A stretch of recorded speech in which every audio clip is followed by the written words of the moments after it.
the woman makes a low bow and suggests something to the little girl. And the child raises her head, stretches out her arms and says, with her little voice as sweet as a finch's, Ave Domine Jesu. Jesus bends to receive from her tiny lips the kiss that is already taking shape there, and he blesses her again. He then goes back into the room and sits down thoughtfully near the flowers spread on the floor. Some time goes by thus. Then someone knocks at the door. Come in. The door opens, and Peter's honest face appears in the opening. It is you. Come in. No, you ought to come to us. It's cold here. What lovely flowers. Worth a lot. Peter watches his master while speaking. Yes, they are worth a lot. But the gesture and the way it was accomplished are worth more than the flowers. They were brought to me by the daughter of Valeria, the Roman friend of Claudia. I know. But why? To comfort me. They know that I am grieved.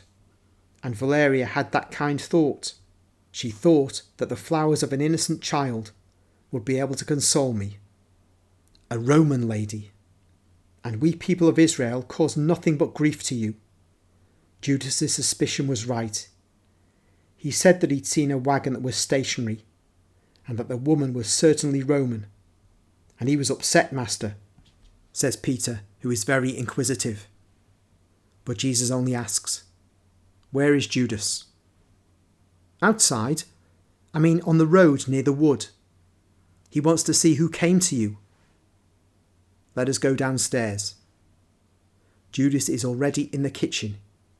He turns round, seeing Jesus come in, and says, Even if you wanted to deny it, you could not deny that that woman came to complain of something. Have they still something to say? Have they nothing else to do but spy and report and...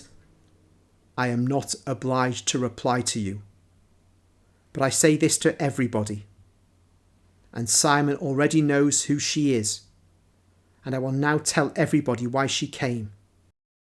Also, people who are apparently very happy may need comfort and advice.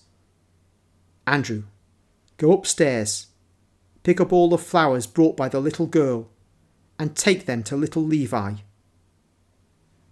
Why? Because he is dying. He is dying? But I saw him at the 3rd hour, and he was all right, says Bartholomew, who is amazed. He was all right. He will be dead before it gets dark. If he is so ill, he will not enjoy the flowers. No. But in the dismayed house, the flowers sent by the Saviour will speak a bright word. Jesus sits down while they all speak of the transience of life, and Eliza puts on her mantle, saying, I'm going with Andrew, that poor mother. I can see Andrew and Eliza go away with the flowers in their hands. Jesus is silent. Judas also is silent. He is hesitant. Jesus is silent, but not severe looking. Judas walks round him, urged by the desire to know, by the tormenting anxiety of a person whose conscience is not at peace. But he ends up by pulling Peter to one side and questioning him. He recovers confidence after speaking with Peter, and he goes to tease Matthew, who is writing peacefully on a corner of the table. Andrew comes back running. He says, panting, Master, the boy is really dying. All of a sudden, they seem to have gone mad.